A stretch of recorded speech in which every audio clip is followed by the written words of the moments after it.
Gravitas, powered by Skoda, made of smart imagination.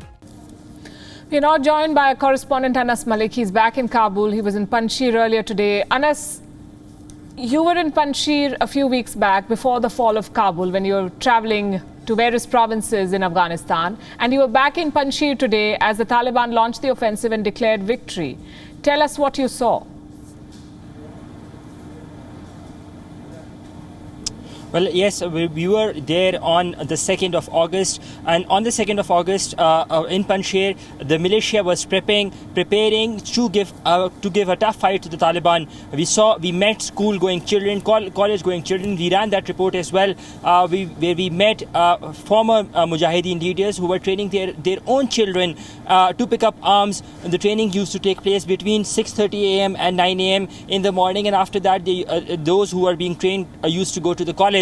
And today, when we were there yesterday, we saw that there was utter chaos, scenes of commotion, because the entrance to Panjshir, which was once controlled by the Panjshiri militia, which was once controlled by people who would greet you, it was now controlled by the Taliban. And the Taliban literally controlled who went in and out of the valley, primarily because there is only one entrance to the valley in and out.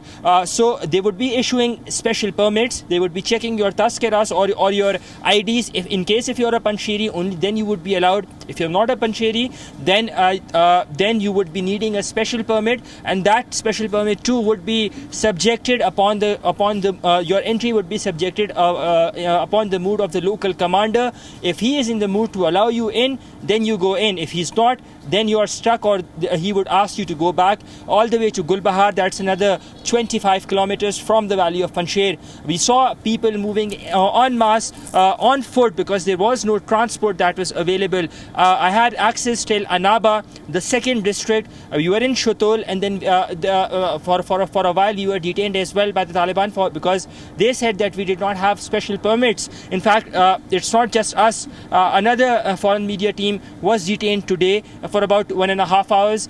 Day before yesterday, there were reports that a local media team that had gone to cover the Panjshir fighting, the war in Panjshir, they were detained as well.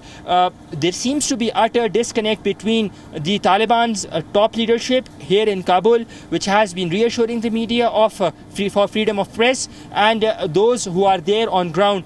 Those who are there on ground, they are making their own rules. They're brutal. They are trying to give this semblance of being in charge or being in control and letting people pass, but people are clearly scared and they are leaving because they have no other way out. Palki? Right, and I've seen your reports, Anas, and we've played them out on the channel, and we know you're always in the thick of action, no matter how dangerous the situation, and we keep telling you to stay safe, but thank you for holding fort for us. One more question I want to ask you is, how have Afghans taken this news? This was the last holdout of resistance. It has fallen now. It is a top international headline. What do you notice in your conversations with them? Is there a sense of resignation, disappointment, or have they seen too much in the past couple of months to be perturbed by the fall of yet another province? There's a complete sense of disappointment and disarray within the people of Afghanistan because they expected Panjshir to not fall, primarily because the province of Panjshir has always historically resisted oppression, be that be from the Soviets or be that be from the Mujahideens. Therefore, they expected the Panjshiri militia to put up a tough fight, but the modus operandi the Taliban opted for after suffering heavy losses is something of a classical case study, because the Panjshiri militia were using to their advantage, were using hilltops to their advantage, and were firing at the Taliban. So the Taliban they went on from Andrav Valley, went till the hilltop positions. They overran those positions at first, and then they literally came down from the slope. That is something that was to disappointment for the people of Afghanistan, because, as I said, the people of Panjshir have been looked at as those who have been very progressive, very liberal, those who have resisted oppression, come what may. In fact, the name Panjshir, it literally translates into 5 lions. In Persian, it means 5 lions, and Ahmad Shah Massoud is known as the Lion of Panjshir, along the same lines and it said that the legend said that the valley was being protected by 5 brothers who were then given the title of lions. So people had a lot of hopes with Panjshiri, with the Panjshiri militia. People had this thing in mind that the Panjshiri militia will resist, will push back the Taliban. But to their disappointment was the lack of support from the international community. A and B, the fact that how the Taliban went ahead.